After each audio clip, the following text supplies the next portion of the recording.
Good morning, everyone. Thanks for coming. Really appreciate it. This is hopefully a nice special edition of the Science Surgery. We've had so much going on. We haven't run one for a couple of months. So this is going to be a bit of a review of the year because it's been quite a busy one. Certainly in terms of being visible, being out and about, some new initiatives, being a lot sort of much bigger presence on social media and through newsletters and various trade shows. There's been lots of collaboration. It was lovely seeing the printing charity here. We've been doing some more stuff with you, and Linda will talk about other associations and groups that we've been working with through the year. There's been some new initiatives, and again, I'm going to let Linda explain those, but there's been a lot of work around CSCS cards, a new type of membership. So we've got loads to talk about. This is a great chance for you to learn what we've been doing, but also ask some questions. Get into some open discussion on these. So please feel free to raise your virtual hand if you can, or drop a message into the chat box there, and I'll get to you as soon as I can. Okay, Craig, I think we should kick off with you. If you don't mind talking to us about, well, engagement. That's been the name of the game this year. Do you want to talk about what you've been up to this year? Yeah, certainly. I kind of feel a little bit. I almost feel I should hand this over to Linda, but I'll fire off anyway. Obviously, Linda stepping into the role just over a year ago now. One of the big drivers and enthusiasm she brought in as an MD. Bear in mind she'd been in position as one of the board directors for 5 years, Linda. Before that, 7. Oh, there we go. I can't. That's the problem. As you get older, all the years rush by. So again, forgive me on that one. But it's one of the big things about engagement is the fact that I think the association had always been looked at, I think, as looking after the bigger sign companies. And I think over this last decade, there's been a quantum shift. Members' sizes of their businesses have become probably smaller. If I say slightly more dynamic, a very, very wide variety of projects that they actually work with. So we just wanted to really encourage that engagement and the fact that people could just pick up the phone, have a conversation, direct message. And it just feels that that openness has kind of come across on all events that we've attended. Jack touched on the fact that we attend the trade shows. We have a small stand. We have the opportunity to kind of meet people. We're not actually selling anything, if you like. So it is just an opportunity to have a little bit of a dip test on how people are actually feeling about the sector and where it actually goes. So that's been a great. We've had 2 shows this year. Another show coming up in February, Sign Digital, where we'll be hosting a discussion area around a sign village. More about that in the new year. But again, it's just something where members can come, discuss, gather, share pieces of information. So that's been one element. Supporting member events, probably something we haven't been necessarily great at in the past. We've had a great event by William Smith earlier in the year. Again, absolutely superb. The fact that they had numbers of sign companies, I think it was over 200 sign companies kind of came through the door over, in effect, a 10-hour period. Lots of different suppliers there to kind of share expertise. And most importantly, members of the William Smith team on each stand to kind of share information. So that was great. Recently, just with Spandex again, they had a number of suppliers, Arlon, Avery, 3M, all there to support the supplier, and they're one of the core suppliers of the industry. But it just gave people an opportunity to feel and touch. And I don't know that that's always appreciated within our sector. I think, most of us who come in through the craft side of the sector probably came because the academic side wasn't our bailiwick, if I can put it that way. So the opportunity to actually experience something firsthand, the feel and touch has always been really useful. Again, I think our social media presence has also helped us over this last, 2 years. We're certainly getting a lot more engagement, a lot more messages actually sent through, just questions being asked. Is it always a good idea to hand out your mobile? I don't know. Some calls come at various times of the day. I think we all get that, Sue and Linda. You'll probably say again, but when we try not to be in a 9 to 5. I mean, that's where we're actually coming from to support everybody. And then we've got the collaboration again with the other trade bodies. It's great to have Nicola here. Again, that's a prime example where something that we maybe wouldn't be able to cover ourselves, but another body can and actually enhances something that actually will benefit the whole sector. And that's been nice for us with the National Shop Fitters Association. I won't touch too much on that. I'll steal Linda's script a little bit later on. But again, GPMA is a body of, should we say, a body that was set up to represent 10 different trade associations that all kind of overlap each other. If we were just trying to go in front of government to protect a sector of our industry just as a standalone body, we'd probably just be waved away as an insignificance. But when you can bring an example of 10 or more trade associations that represent over £1 billion worth of turnover, and that's the number that's actually being offered up, all of a sudden government takes notice and actually will be prepared to listen to us. So these collaborations are probably all done behind the scenes, but they're things that do benefit our sector as a whole. Education, again, I won't go too much onto that, but the fact, again, trying to work with the colleges, trying to support the apprenticeship schemes that are actually there, getting involved in the setup and actually how those are actually structured, and also listening to people like Linda who have taken up the role as an endpoint assessor. And again, I won't go into too much detail, but we have 2 members of our board that recognised there was an issue with getting apprentices signed off. So rather than just waving it away, they got involved. They became endpoint assessors themselves to help that bottleneck or relieve that bottleneck. Not necessarily shouted about, but something that was necessary to do. We've also got one of our board members sitting on the BSI, and obviously we're working through 559 and 559.2, which is the sign maintenance element of that part. But being involved with the BSI means that we get to hear about other things that are going on. It brings us a little bit closer with a health and safety executive, so we can ask questions when our members are approached or they have, shall we say, letters. I think they call it letters of observation rather than letters of fine. So if they think you're doing something wrong, they observe and they give you a cost attached to the letter that they send rather than a fine. But it just means that if there's something we feel we need to be challenged on, or we need to challenge, or we need to go to a wider audience, we can do that. And the last couple of things I'll just touch on was actually we've had a heritage issue this year that Linda's got involved with regarding neon and the terminology of neon. It's been nice to be involved. It's nice to actually try and understand where that comes, because it does impact us all. And I think sometimes I go back to when I came into the industry, sign writing was actually the generic term used for graphics as well as the paintbrush and sign enamel. Lots of traditional sign writers got very upset about it at the time. It's now making a resurgence, and people actually specify they want handwritten signage. I think neon has probably gone the same way. The LED illumination has probably got a little bit lazy in the terminology, but there's room in the market for both parts. So why don't we just protect the term and actually make sure that it carries on into the future rather than withers and dies on the vine? And we've also seen a steady increase over this last 12 months of new members. Our lifeblood is our existing members, but again, our only income stream, rightly or wrongly, is our membership fee. And that allows us to do things. We're all volunteers. We all give up time. I'm lucky enough to actually work with a great group of people who put a lot of time and effort in behind the scenes and are still running their own sign businesses. So, again, I would encourage anybody who's actually out there to think about how they might get a little bit more involved. We run a number of committees as well, and if you'd ever like to actually ask how you might get involved, myself, Linda or Sue, or even Jack, I would say, would be happy to have a discussion or give you a little bit of a flavour of what it's all about. So I would probably say that's my opening bit, Jack, if that's okay.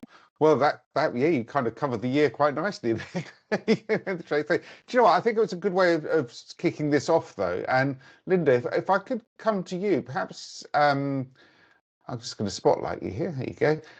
Perhaps if you could sort of reiterate the year from your perspective, though, perhaps go into a little bit more detail on some of the things Craig picked up on there. We were going to start talking about trade shows and customer events, but there's a lot there. Do you want to talk about how you have gone through the year, what you've done? Because you've been kind of at these events talking to people, and there's been events outside of the trade shows that you've also been, Women in Science and Graphics, that sort of thing. And then we'll move on to the relationships that have come out possibly of these trade shows. Thank you, Jack, and thank you, Craig. I note that you mentioned my name quite a few times, and there's no pressure on me whatsoever now. So I think I'd like to start off by saying one of my main objectives and ours as a board of directors really was to ultimately take a breath. I feel at the beginning of sort of latter part of 2024 and at the beginning of 2025 to say, okay, we've seemingly been a bit of a drift for a number of months. Dare I be so bold to say a number of years? Certainly, sort of post-COVID, all of our worlds have been turned upside down, and life hasn't quite been the same since, has it? So we too, as an association, have been guilty, for want of a term, to sort of say, okay, well, what does this brave new world look like for us? And again, in the spirit of candour, there certainly has been moments where we've sort of sat back and gone, okay, what is our purpose? What is our value? And what does that look like for us as a collective? What does that look like for our industry? And how do we move forward? How do we want to move forward? And what does the industry require of us? So when I say take a breath, it was more of a case of, okay, I think in the very first instance, we as an association have been incredibly guilty of not recognising our own value. And by default, that has had a knock-on effect to say, well, if we don't ultimately recognise our own value, how can we share that value with our community? So we have been engaging in a number of initiatives and community projects and so on and so forth for a tremendously long period of time, way before I took on the formal role of managing director. But actually, perhaps we haven't shared that as we should have done, or perhaps we haven't recognised actually the impact that is having on us as an industry and individuals within that industry. So, like I say, our overarching objective for 2025 most certainly has been to be more present, to be more visible, to be more approachable, to not necessarily have bells, whistles, glitter bombs and brand new initiatives, but actually say, hang on, are you aware that this is who we are? Are you aware that these are the things that we have been doing and we intend to continue to do? And almost growing confidence, if I, again, in the spirit of candour, as an association and as a collective, to say, yeah, we're doing all right, and we're doing good things here. Why aren't we making more of this? Why aren't we sharing this more? Why aren't we putting our heads above the parapet and collaborating with our existing membership cohort, but also with the audience as a whole? And that's a very fine line to say, okay, we have a membership community and we have an industry community. Never the twain shall meet. Well, ultimately, the lines are constantly overlapping and constantly sort of coming together. So what we've been working on, myself, Craig, with the support of Sue, David Allen as our president and the board of directors, is to go, yeah, hang on a minute. This is what we have been doing, and this is what we need to be sharing more of. And with the support of Jack and his team, we've been able to actually make a concentrated effort to be able to share these initiatives and share our thoughts and wants from behind the scenes. So yes, Craig is quite right with regards to the overview that he's provided for the year, but ultimately that's been born out of us growing in confidence and us going, yeah, we have a value, and let's make that known to the community. And then by default, other initiatives have come about, other collaborations have come about, doors have been opened, all of those buzzwords that sound like I've been on far too many courses and networking events, to be brutally honest. But yeah, bold steps, I think 2025 has been for myself and our colleagues. Good stuff. Thank you. So sure, just probably a good point to stop there and sort of see if there are any questions, because it has been a busy year. Does people watching here at the moment, have you noticed an increase? Is there anything you'd like to sort of say about what has happened? Yeah, go on, Nicola. Can I go? Please do. I would like to say that we've definitely seen an impact at the charity from your members signing up to our helpline and services, and that is because of the relationship that we have with you guys. And so, thank you for helping us with RSA annual luncheon and being with us at the shows as well. And we'd like to continue that relationship, probably stronger next year. I don't know if this is a forum for it, but like Linda and I have talked about possibly doing a webinar here and there about what we can do to, whether it's to entice new members to sign up to BSGA, or whether it's for existing members to talk about and to remind them about the services that they have, us being part of that. So, I mean, I'm just here just to say, thanks for that collaboration, and we continue to work well together in 2026. And if there's anything, aside from the big exhibitions we know about, because we're all going, if there's anything else that you're going to do where you need our support, like we went to the William Smith one, and that was through an introduction by yourselves at the Sign Show. So all these things work, and we've had new relationships from that exhibition up in the Northeast. So anything like that, please do remember we're here to support, because the more people we can have at these events, and the better, really. Yeah. Thank you.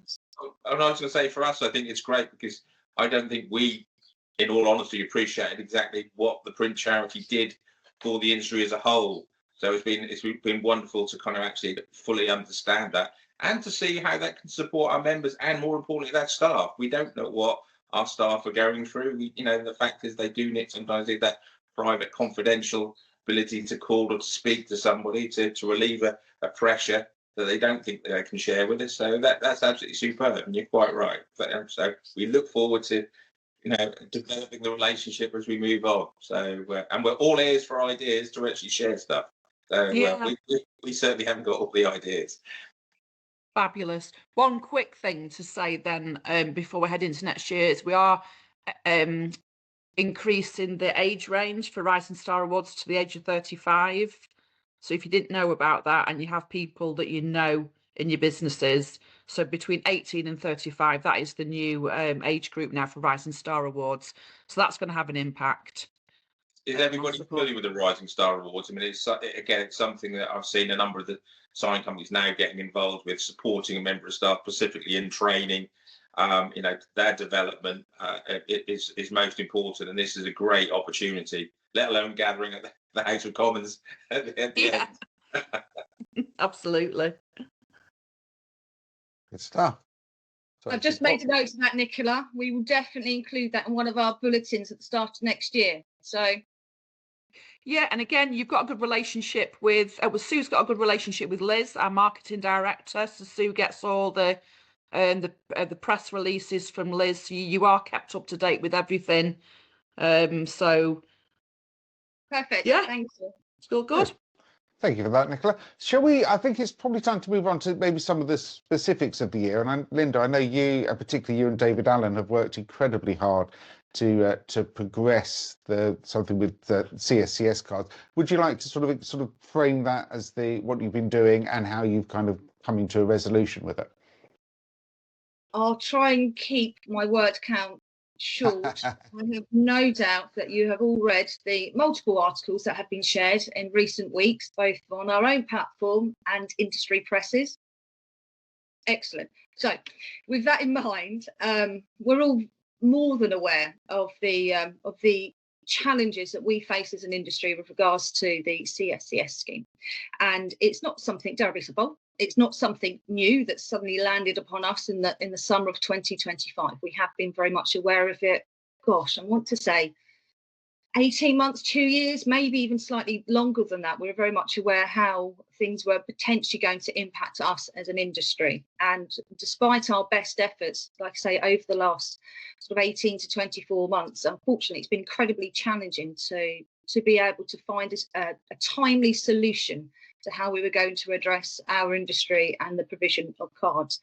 Well, something that we will be sharing in our November, in our December newsletter is that we as an association have joined on behalf of our industry the Super Sector initiative with regards to working with allied trades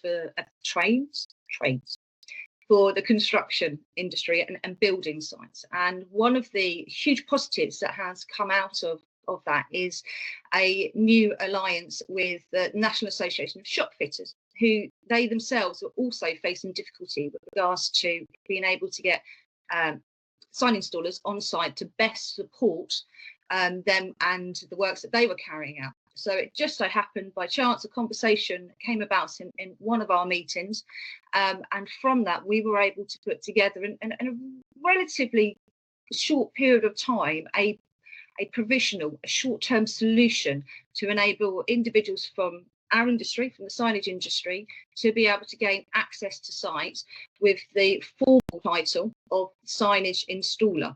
Now, this is like I say, a short-term provisional solution. It's an 18-month card that's been put into place, like I say, in collaboration with the Shop Fitters Association, and that went live at the beginning of November. The first card has now been issued, so that itself then starts off a timer for us. We now have 18 months, because the card has an 18-month lifespan. We now have 18 months to put in a permanent solution, a permanent CSCS solution in place for our industry. So myself, David Allen, other members of the board have put together a call to action along with the board at the National Association of Shop Fitters to call together a working group so we can get into all industry stakeholders on board to say, okay, what do we need? What do we look like? What does compliance look like? What does safety on site look like? How feasible is it to be able to get our individuals across the line and be verified to be able to carry out the work that we do? Now, historically, CSCS cards, the route to going to CSCS cards has been via the NVQ qualification. Now, that route is still available, but the grandfather rights have fallen away. And again, that was something that we were all able to sort of fall back on, with the grandfather rights for our operatives. So we're looking at a solution moving forward that doesn't involve a qualification that necessarily takes 18 months to 24 months, doesn't incur, say, resources costs, so that obviously time, money, time away from the workplace, so on and so forth, and something that is fit for purpose, not just for self-employed individuals, but also for employees. So we're looking to reduce the barriers to entry, but to still ensure that compliance and governance is in place, because overarching that is about competency and is about best practice. One of the exciting, can I say exciting when it comes to CSCS cards, one of the exciting outcomes of this particular initiative is that we have a voice and we are being heard, and we are at that table with those allied trades to say, actually, I'm going to use that term again, value. There is value to our industry. There is value to our workforce, our skill and knowledge bases, and it's not something that can be scooped up or enveloped into a labourer's card or an extra pair of hands card, as it were. We have our own qualities, our own, like I say, skill and knowledge bases that need to be seen and need to be recognised, and it's not a job that anyone can do. So yes, that's the exciting factor of that. But it's the first part is done. So I say the provisional short-term solution is in place, and that has been incredibly well received. For us as an association, we've had a tremendous amount of interaction from members and non-members as well, but equally we've been able to get our message out to that much wider community, in the very first instance, even the shop fitting associations community as well. But we are 17 months, 4 weeks and 3 days into finding a permanent solution. So yeah, any thoughts, any support that you'd like to give would be warmly welcome. So please do reach out to myself, Craig or Sue with that. Thank you.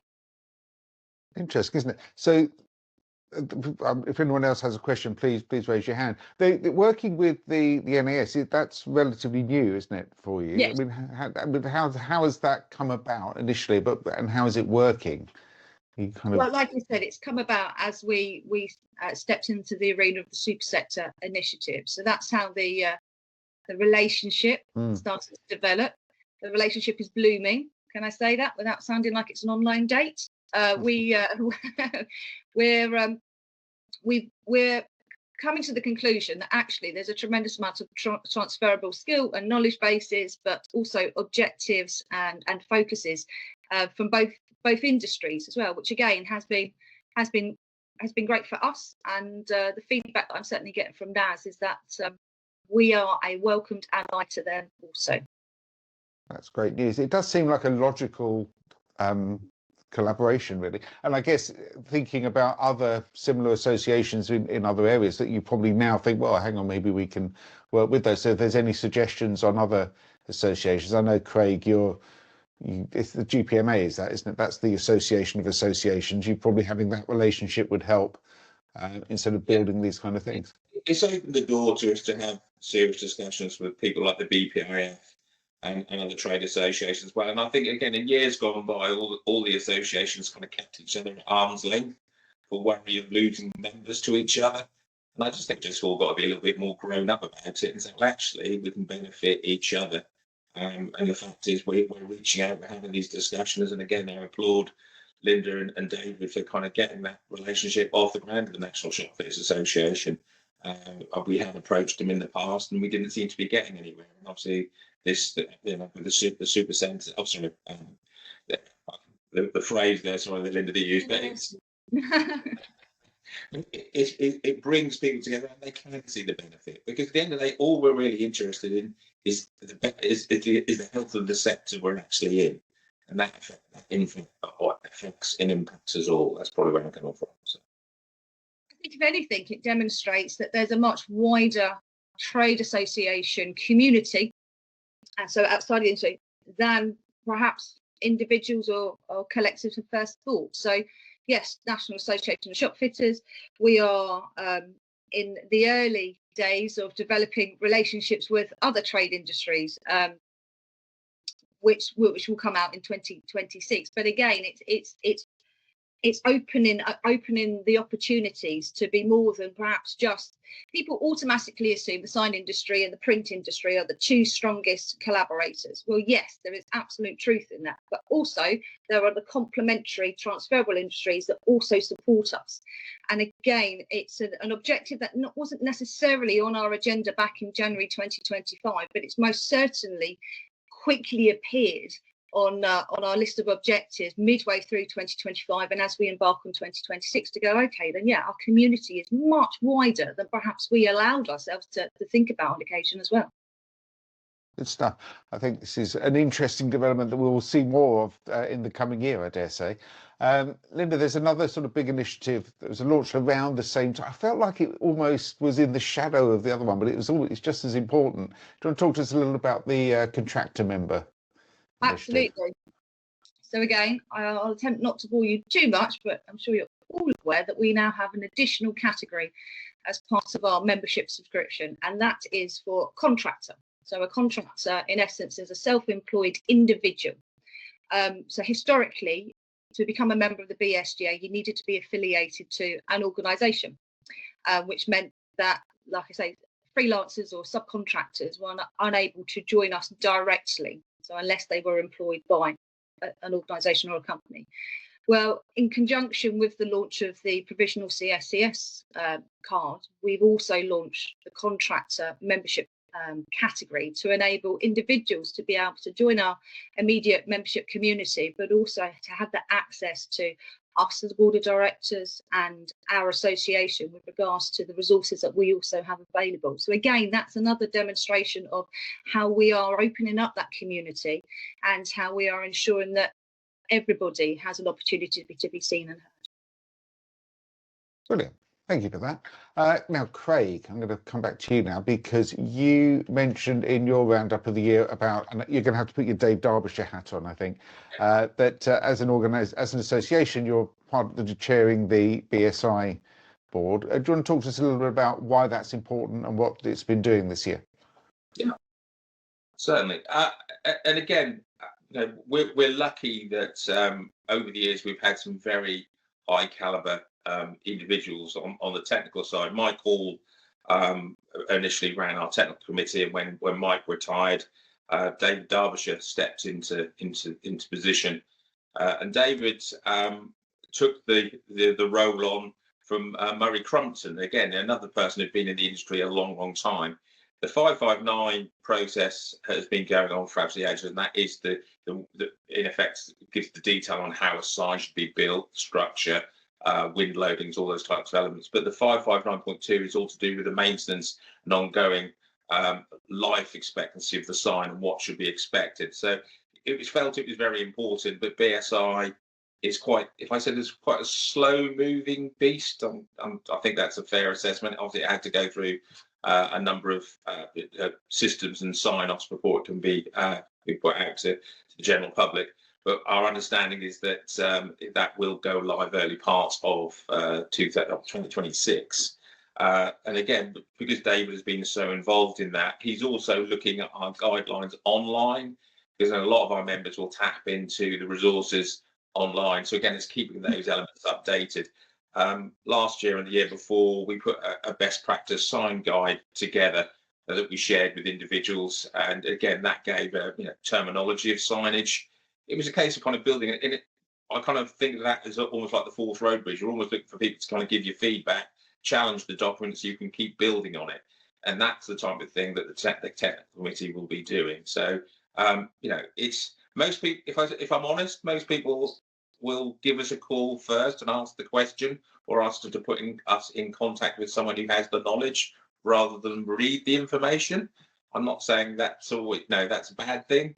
But it is there if you choose to search and go through. It sits behind the gatekeeper of the website, and if you've got your password, which you should have, if you haven't, Sue will make a new one for you, or share the one that you've actually have got. But again, you come back to kind of industry standards. We're kind of self-governing. Now, the 559.2 is part of it. Are you forced to go down and construct a sign to 559? No, is the truthful answer, but it is a standard that we should all aspire to. I think it's the phrase that a lot of people would actually put to. And if you have an understanding of what's actually involved in that process, it must be a good thing. Do we hear specifiers coming back to us and actually quoting that number? Not very often. It tends to be if a sign company has let the specifier know, that's then when it gets signed off and shared in a document. But we're all looking for, to provide the best solution at the most sensible price.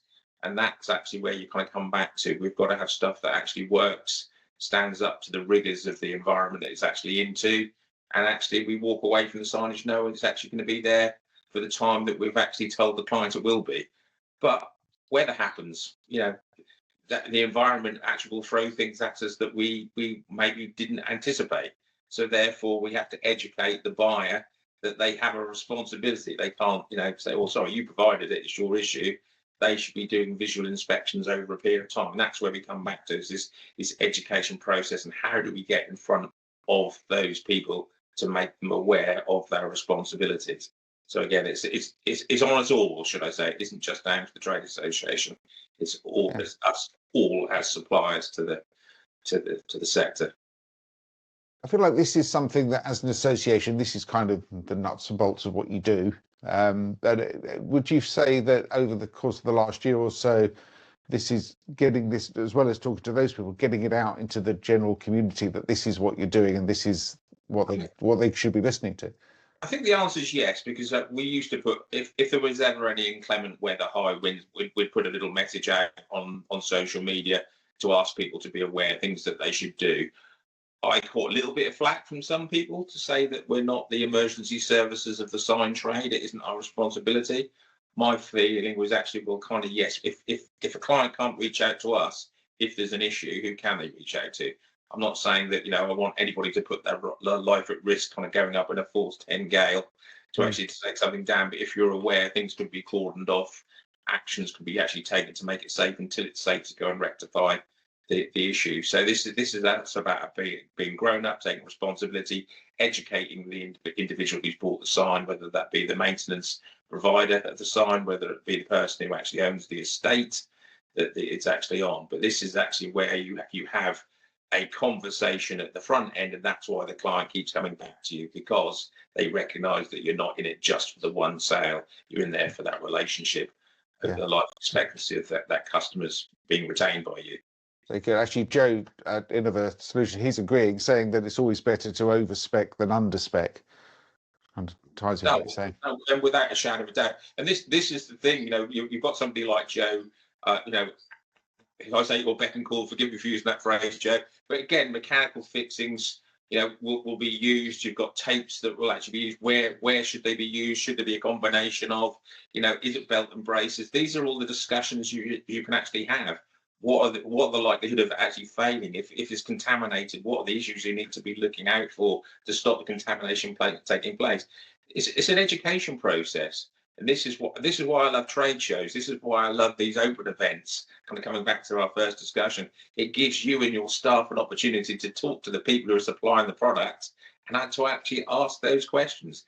They love those questions to be asked.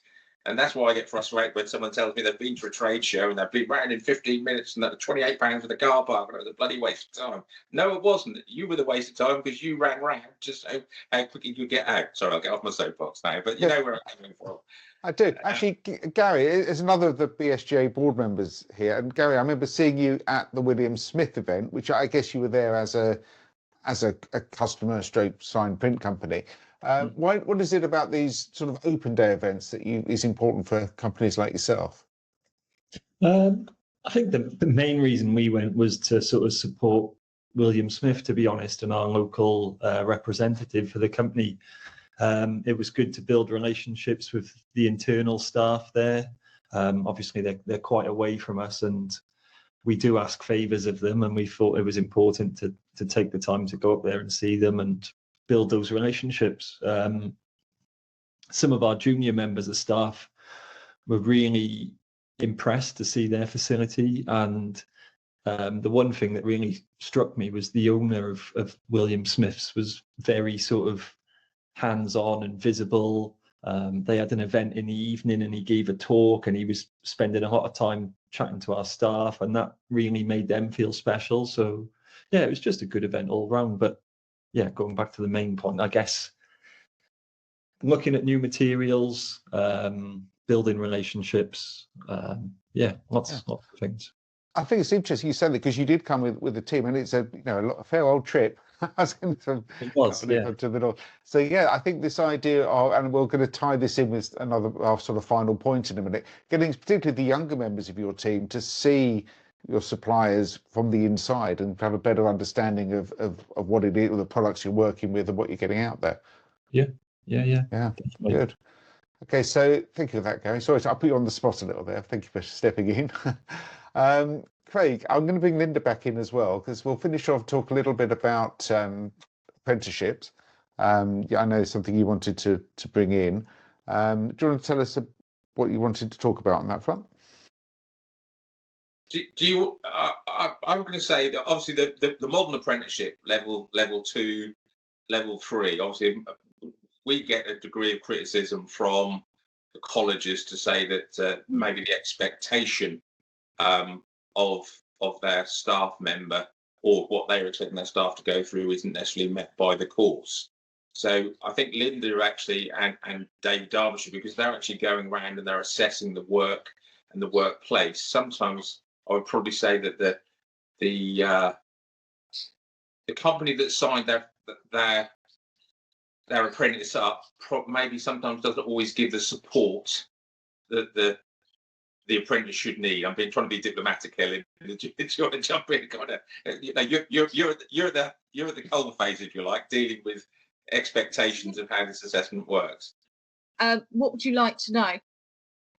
I'm just saying, what can a business do to get the most out of the apprenticeship scheme for that member of staff? How can they support that member of staff to kind of get a real benefit from them going through the process? I think in the first instance, we all need to be mindful. So for all of us who are involved in supporting an apprentice, is that we are, in essence, brace yourselves, we're a team. So we're a network that is in place to support said apprentice. So it's not solely the education provider's responsibility, it's not solely the employer's responsibility, and it's not solely the apprentice's responsibility to make the most out of said opportunity or opportunities. It's about working collectively. So there is an expectation that some of the learning and development takes place within the dare I say, education environment and in the workplace, and also that sort of lone working aspect for that self-development, that self-learning from the apprenticeship point of view. But I think I'm going to say something potentially mildly controversial here, which is very unlike me. It's about communication. And I believe that on occasion, there is a lack of constructive conversation between all parties. So there is perhaps assumption or I would say assumption that support, training, the training and development pieces are in place, are being provided by others, when in fact all three of those parties need to be having a conversation and need to be setting, like I say, those levels of expectations about, okay, what's my role and responsibility to support my apprentice? What do I expect of you as the education provider, and what is expected of the apprentice, and vice versa? What does the apprentice need?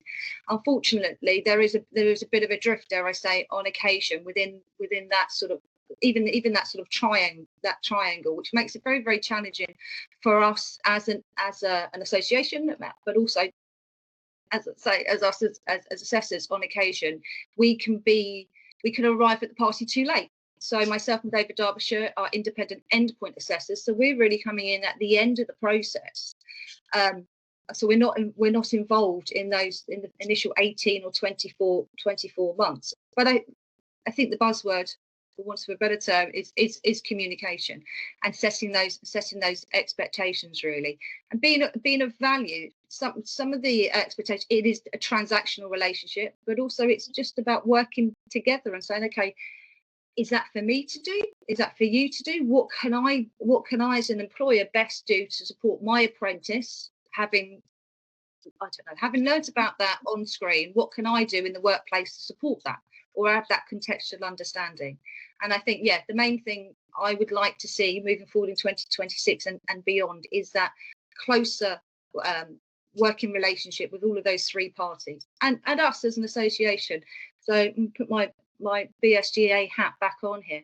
We as an association are very, very aware, very mindful about some of the pitfalls, some of the gaps, dare I say, the drift and lack with regards to the current apprenticeships. And let's be mindful now, we have one apprenticeship in place for our industry. So it's a level 3 technical qualification, which ultimately in old money is A-level standards. We are working as part of the Trailblazing committee to bring about a level 2. That's still very much in its infancy, and I don't need to tell any of you that on occasion can be emotional, because we have to work with various different other stakeholders. Shall we just put it like that? Other stakeholders to get that across the line. So how we can best support the level 3 that's currently in place for that, and reinforcing the message really that it is a level 3, it is an A-level qualification. So what does that look like for the apprentice, but also what does that look like in the workplace? What are your expectations of that member of staff after the apprenticeship? What are you looking for them to achieve, and what are you looking for them to contribute? So yes, there's a lot of words there. Sorry. No, it's good. It really just sort of backs up how much is involved in doing this and getting to doing what you're doing there, which is amazing. And looking forward to seeing what happens in the coming year. I mean, obviously, we talked a lot about young people coming into the industry. We've got Nicola with the Rising Stars and various other initiatives to encourage young people. This really is the coalface, people coming in at a younger age to really understand the industry properly. So it's fantastic. Sorry, Craig, you were going to say. So I was just going to say, I hark back to the old YTS schemes where you were trained in-house but had day releases. But if I look back at it, I would probably say I was mentored by the lead person in the department I was working in.